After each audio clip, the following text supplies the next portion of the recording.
Boa noite a todos. Sejam muito bem-vindos. Eu vou passar a ideia de um tema hoje, que é uma continuidade de todas essas nossas conversas ao longo do mês passado, não é? Que é o contexto e o entendimento da alma em relação ao processo de reencarnação. Não é? E o tema de hoje, ele está relacionado com a justiça, não é? Na reencarnação e em que mundos, não é? Segundo a visão espírita, essa reencarnação ela poderá ocorrer, né? Ou ela ocorre. Então, obviamente, esse tema é um tema no Livro dos Espíritos, não é? E algumas coisas nós vamos assim abordar em função de outras literaturas que nos auxiliam realmente com esse entendimento. Vamos ver se eu não vou... não adianta, tem que... Muito bem. No Livro dos Espíritos existe uma questão, que é a questão de número 875, e Allan Kardec então pergunta para os espíritos, não é? Como que se deve definir justiça? E é interessante, né? Porque a resposta que ele recebe, ela diz o seguinte, né? A justiça consiste no respeito aos direitos de cada um. Quando nós olhamos pelo prisma do direito, não é? Nós vamos entender que tem uma relação. Não é? Tem uma relação em apontar que cada um de nós tem um direito. Não é? E quando nós olhamos, inclusive na sociedade, principalmente na nossa sociedade, né, existe um dos artigos da Constituição Federal que diz realmente que nós temos, né, alguns direitos. Né, esse é o artigo 5º. E ele diz que todos nós temos direito à vida. Não é? Então essa é uma prerrogativa também da nossa Constituição. Então, não existe uma questão, vamos dizer assim, olhada pelo aspecto social e comparada com o aspecto colocado na visão espírita. Não é? Por um outro lado, nós temos que entender, né, que a reencarnação ela tem uma significância, ou seja, é o retorno, não é, do espírito fora do mundo, né, material que foi ao mundo espiritual e está, na verdade, em retorno. Então é um processo, é um ciclo, não é, que nós vamos desenvolvendo. E isso ocorre em função de novas oportunidades, não é? Por que essas novas oportunidades? Então, a explicação de Kardec, né, que Kardec recebe, é relacionado com o progresso e o crescimento, não é? Mas o progresso e o crescimento baseado no quê? Quem que faz alguém progredir, né, ou alguém crescer? Aonde está esse responsável? Será que é Deus? Será que verdadeiramente é a sociedade? E nós vamos perceber que nenhum nem outro, não é? Mas as próprias forças dos indivíduos ou dos seres é que constroem a sua própria evolução. Então não existe uma dependência, né? E essa é uma dependência que está muito ligada com um processo de vitimização. As pessoas, na grande maioria das vezes, elas se sentem vitimizadas, como vítimas de uma situação em que realmente aconteceu algo de errado com elas, ou algum tipo de punição com elas, né? Como se elas tivessem que se defender desse tipo de situação, que se apresenta em determinados momentos da vida. E isso não é uma verdade. Não é uma verdade. As dificuldades, elas se apresentam exatamente para que o indivíduo, com suas próprias forças, tem que romper os laços com esse processo e buscar soluções individualizadas. E na grande maioria das vezes, nós vamos buscar soluções nos outros ou nas coisas. Mas, às vezes, a solução está muito mais perto de qualquer coisa que nós possamos imaginar do que nós realmente percebemos. Ou seja, está dentro de nós mesmos. Na grande maioria das vezes. Em tudo que nós vamos fazer. E se nós pararmos para refletir, todas as dificuldades que nós elencamos como dificuldades realmente pré-existentes ou existentes nas nossas decisões ou nas nossas dificuldades, nós vamos observar que, na grande maioria das vezes, o simples fato de não aceitá-las já é o começo na busca de uma solução. Mas não aceitar alguma coisa não significa simplesmente virar as costas dizendo não. É preciso lidar com isso. E lidar com situações assim é um processo, na verdade, interior, que leva ao progresso e ao crescimento interno. Eu não consigo fazer ninguém crescer. Pais não conseguem fazer isso com filhos. Porque os filhos, eles são gerados pelos pais. É uma cocriação menor, como André Luiz estabelece no livro Evolução em Dois Mundos. Ele vai explicar o processo da cocriação, que a cocriação maior é criada pela mente divina, constantemente. Mas nós fazemos parte desse processo, cocriando, damos a perpetuidade, não é, para que novos seres consigam então buscar um gradiente de progresso e um gradiente de crescimento. Existem 3 desses processos reencarnatórios. 3. Aqueles que serão missionários, aqueles que precisarão provar e aqueles que vão expiar. Cada um tem um processo relacionado, não é como se fosse uma relação de Deus para com o indivíduo. É exatamente o contrário. É uma relação do indivíduo para com Deus. O que significa é que progresso e crescimento é o desenvolvimento da perfeição.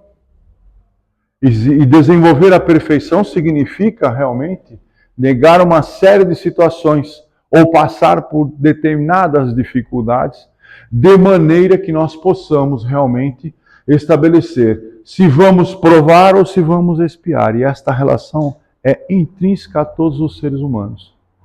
Ou seja, nós vamos, uns de uma forma, outros de outra, perceber e colher resultados dessa percepção baseada nas nossas decisões. Então nós decidimos. Deus não decide por ninguém. Essa é uma lei divina.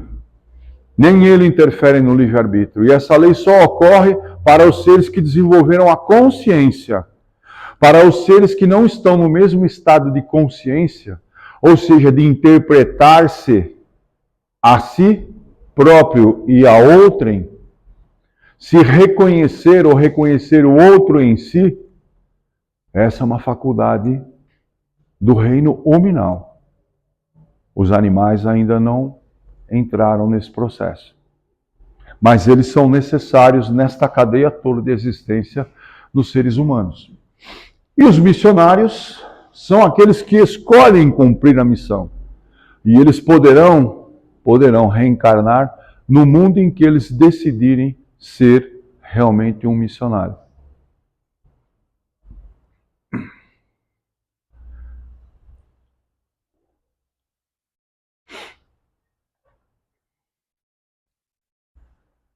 A reencarnação, ela se inicia, não é, necessitando de duas situações. Eu preciso, não é, ter a predisponibilidade do óvulo para que o zigoto consiga se fundir. E neste momento, eclodem energias que estão fora da nossa compreensão. Eu gosto de comparar isso como se fosse o processo de fusão nuclear e fissão nuclear. Qual a diferença de uma coisa para outra? Quando nós olhamos o nosso Sol, ali tem um processo de fusão nuclear. Aqui tem um processo de fissão, ou seja, eu preciso de um elemento radioativo. Eu vou, bombardeio esse elemento radioativo, ele gera muita energia. Nós geramos muito resíduo disso. O Sol não. O Sol, por conta da fusão do núcleo de hidrogênio e hélio, é que nós conseguimos a irradiação do calor. É uma energia limpa. Um dia a humanidade talvez tenha domínio disso. Então veja, a energia que aqui eclode é como se houvesse uma fusão. E verdadeiramente é isso que acontece. Não é?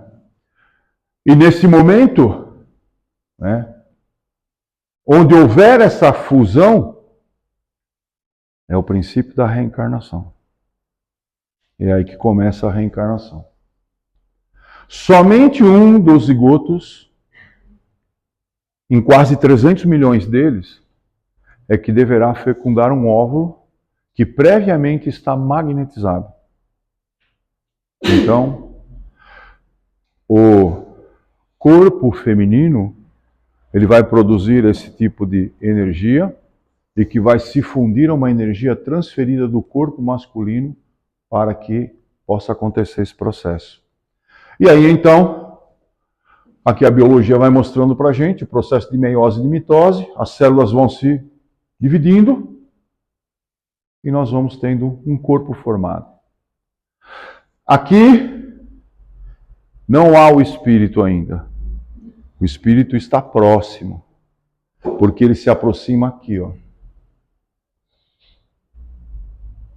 Não aqui. E é gerado pela ectoplasmia da mãe. É a energia da mãe que proporciona essa aproximação. Ora, se tudo aquilo, na verdade, tudo isso que nós estamos falando aqui, não é?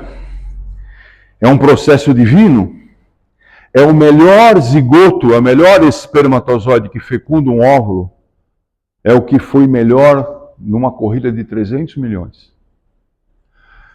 Por que então acontece isto aqui, ó?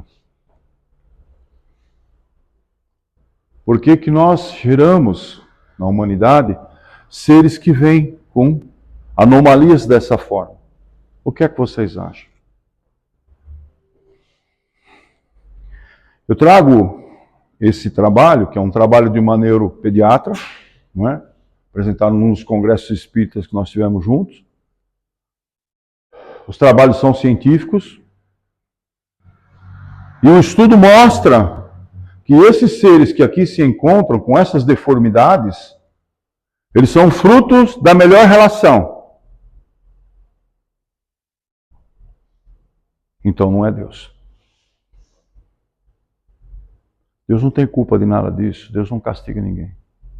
A gente tem que perder esse conceito dogmático trazido por todas as religiões. Não é por uma ou por outra, é por todas as religiões que se baseiam em teologia dogmática. Por isso que o Espiritismo não é simplesmente uma religião. Então, esses seres que aqui se encontram, todos eles têm uma trajetória. Isto não é um acaso. Não é um acaso.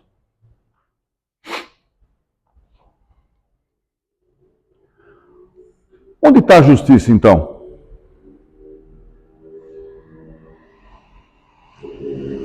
E é fácil a gente transferir a responsabilidade para uma entidade que nós não conhecemos como personalidade. Ah, não, isso é castigo. Não é assim que a gente fala? Falar, isso é castigo. Isso aí fez alguma coisa ruim em algum outro lugar. Mas e se for uma missão? E se for uma expiação? Precisar ser desse jeito? Esses slides são os que eu mais pesquisei para a gente poder abordar o assunto. Existem tantos outros. Olhem as doenças mentais. 98% dessas doenças não têm explicação patológica. A medicina não explica. Né?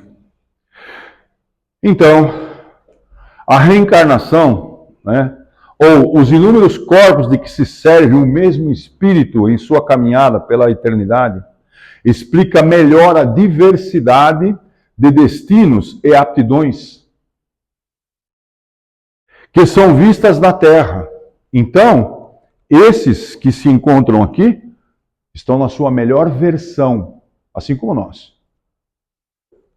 Nós que estamos aqui hoje, estamos na nossa melhor versão. E assim estão esses seres que aqui se encontram. Têm direito à vida. E eu participei uma vez numa discussão sobre as crianças anencéfalas. E na verdade o termo está errado. Né? Porque elas não têm... Elas têm anencéfalo, seria aquele que não tem o encéfalo, ou seja, o seu cérebro. Isso não é verdade. Porque a grande maioria desses seres, eles têm pelo menos a parte estrutural do tronco cefálico. Poderão não perpetuar a sua vida numa distância maior de vida em relação aos outros da sociedade, mas eles têm direito à vida. E nós conseguimos, um bando de legisladores, acreditar que o aborto é factível. Isso é um crime. Isso é um crime. Porque ele escolheu a reencarnação. Porque se ele não escolhesse, seria um natimorto, ou seria um aborto, como muitos outros acontecem. Porque o feto, como nós, também tem liberdade de escolha. E ele pode querer não reencarnar. E isso deve ser olhado por esse ângulo. Então veja, se aquela é a melhor versão, né? Então a reencarnação explica realmente a diversidade de destinos, não Deus. Esta oportunidade é divina, tem que ser cumprida. Aí eu sei que isso desagrada muito as pessoas, porque são coisas que chocam e a gente fala assim, eu não quero lidar com coisas assim, mas está aí, à nossa vista. Assim como tem tantos outros seres andando pela rua, sujos, abandonados, largados, que a gente faz de conta que nós não estamos vendo. Né? São coisas, né? Mas estão aí. Aí a gente vem e fala assim, nós vamos fazer uma caridade. Qual é a caridade? Dar uma moedinha? Levar uma marmitinha? Não é? O processo da reencarnação nunca acontece sem um objetivo ou motivo. Porque esses seres, como eu disse, eles podem estar na sua melhor missão. Ou na sua necessidade probatória, ou ainda na condição de espiar, preso numa jaula, vendo tudo acontecer. Não é? É assim que funciona. Então, a justiça na reencarnação está relacionada com a necessidade que o espírito tem em progredir. E é óbvio que nós, seres humanos, né, nós, quando vamos constituir uma família, o nosso ideal, o nosso sonho é falar assim, nossa, eu quero que seja tão assim, que seja bonito, que seja... E se não for? Não vai ser o seu filho? E se precisar não for para ser? Você não vai abraçá-lo? Não é? Então, não existe o conceito. O conceito é um único só. A justiça é o direito que o ser tem em realmente cumprir aquilo para que ele está predestinado. Pela sua própria escolha. Não é? E nós vamos observar, segundo as visões, não é? E segundo os relatos do Livro dos Espíritos, nós podemos ter o processo encarnatório, não é? Em vários mundos. E aí que é um negócio interessante, porque Todo mundo aqui aprendeu um pouco de geografia lá na escola primária, vai lembrar que tem uns planetinhos, né? Que ficam em volta do Sol, tudo virando bonitinho, e aí a gente fala assim, nossa, vai encarnar num outro planeta. E a gente já fica se vendo andando na Lua, né? Ou andando em Marte. E lembrando que a gente conhece muito pouco disso, mais recentemente que nós estamos sabendo que Saturno é um planeta gasoso.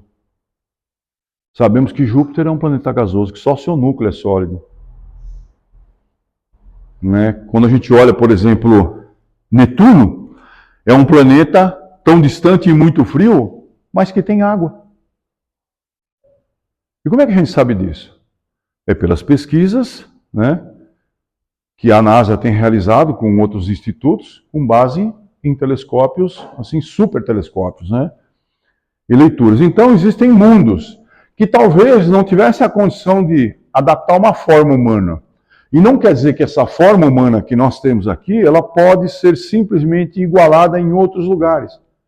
Porque, como eu disse nos nossos encontros anteriores, tudo o que nós somos aqui representa um contexto de dimensão. E talvez nesses lugares não caiba esse mesmo conceito. Mas quem somos nós para saber se de verdade ainda não conseguimos nem entender direito o nosso sistema planetário? Não é? Então, para nós espíritas, não é, vai colocando aqui, Kardec vai colocando um divisor de águas na questão de entendimento. Não é? E lá ele diz que existem 5 mundos, não é, divididos entre si. Os primitivos, onde se verifica, não é, as primeiras encarnações da alma humana. Não sei se vocês vão se lembrar, eu disse que no Livro dos Espíritos existe uma colocação de que Deus cria constantemente 2 coisas, a inteligência e a matéria. E o nosso entendimento de espírito é o entendimento do desenvolvimento da inteligência. E nem sempre essa inteligência, ela se pré-estabelece com um corpo. Ela pode se estabelecer com situações diferentes, não como nós entendemos o corpo. Então, nesse processo primitivo, desse tipo de mundo, não estão nascendo homens das cavernas. O primitivismo está arraigado à condição de sobrevivência, que é a primeira linha de reconhecimento que nós temos. É a primeira coisa que o ser precisa sobreviver para perpetuar a espécie. Percebe? Tem uma natureza de ocorrência.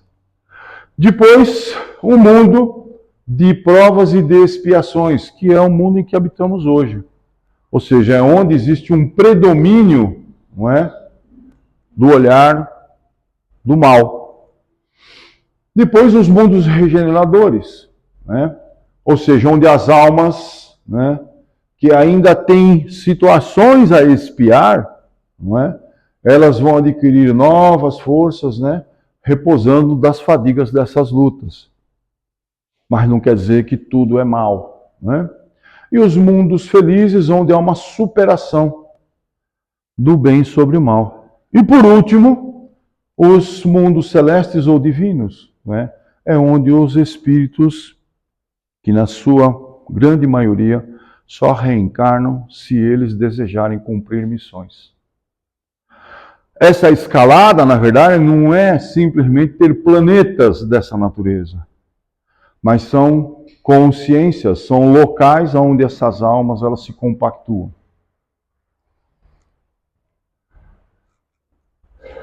E, na verdade, o processo de encarnação nos diferentes mundos está atrelado ao progresso moral. Ou seja, quanto mais o ser progride, mais ele se adianta para a evolução.